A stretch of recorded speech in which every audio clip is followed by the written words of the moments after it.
شہداء نے لہو دے کے سراب کی ہے یہ زمین، اب سما ہے اسے بھی پھولوں کو کھلانا ہوگا۔ یہ وطن اسلام کے نام پہ تھا آزاد ہوا، اللہ لا الہ کو پھر سے دہرانا ہوگا۔ آج ہم سب اپنے وطن عزیز پاکستان کے جشن آزادی کی پرکیف اور ایمان افروز ساعتوں میں جمع ہوئے ہیں۔ 14 اگست صرف ایک دن، ایک جشن یا محض ایک تاریخ نہیں، بلکہ یہ ایک مقدس یادگار ہے جس کے ایک ایک حرف پر لاکھوں جانوں کی قربانیوں کی مہک ثبت ہے۔ یہ وہ دن ہے جس نے ہمیں غلامی کی زنجیروں کو توڑ کر آزادی کی برکتوں سے ہمکنار کیا۔ یہ وہ دن ہے جس نے ہمیں آبادیاتی تسلط کے اندھیروں سے نکال کر عزت، غیرت، خود مختاری، تشخص عطا کیا۔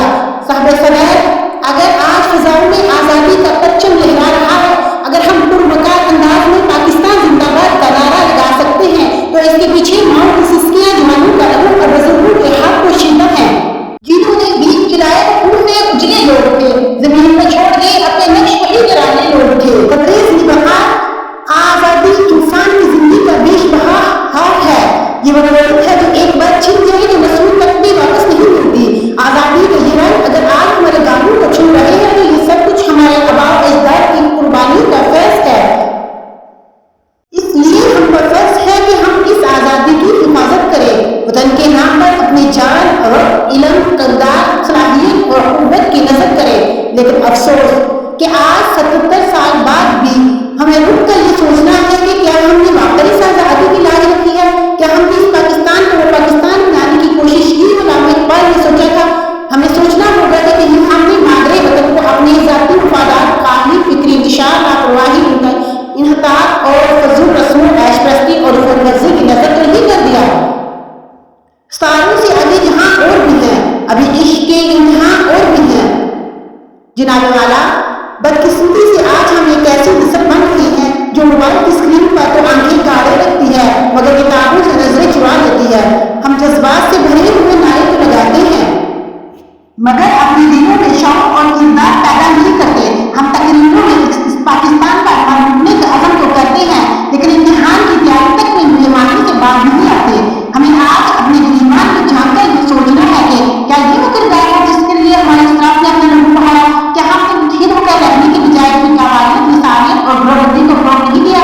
کیا ہم نے محنت چھوڑ کر شارٹ کٹ، نقل، بیماری، بکرہی کا راستہ نہیں اپنایا؟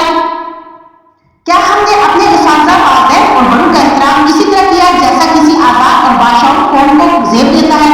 ہم کو یہ شعلے نہیں چاہت کی شبنم چاہیے، نفرتوں کے بدلے اب الفت کی ترنم چاہیے۔ صاحب صدر، آج ہمیں جشن آزادی کی شاندار پرچم پر یہ عہد کرنا ہے کہ ہم تعلیمی میدان میں سب سے آگے رہیں، ہم دیانتداری، محنت، سچائی اور کردار کی بلندیوں کو اپنا منہج بنائیں، ہم فرقواریت کی بجائے اتحاد، محبت اور بھائی چارے کو فروغ دیں، ہم علم کی روشنی سے جہالت کے اندھیروں کو شکست دیں، ہم وطن کے دشمنوں سے پہلے اپنی کمزوریوں کا خاتمہ کریں۔ متحد ہو کر جیے تو ایک طاقت ہم بھی ہیں، اگر سلامت یہ وطن ہے تو سلامت ہم بھی ہیں، ورنہ تاریخ کے اوراق میں دور ہم بھی ہیں۔ آخر میں میری یہ آواز ہر نوجوان، ہر طالب علم، ہر حساس دل رکھنے والے پاکستان سے یہ تقاضا کرتی ہے کہ آؤ ہم اپنی غلطیوں کا اعتراف کریں، ہم کوتاہیوں کو پہچانیں، ہم ماضی کی غلطیوں سے سبق سیکھیں اور اپنے وطن کو مضبوط، خوشحال، ترقی یافتہ، امن پسند اور عظمتوں کا علمبردار پاکستان بنائیں۔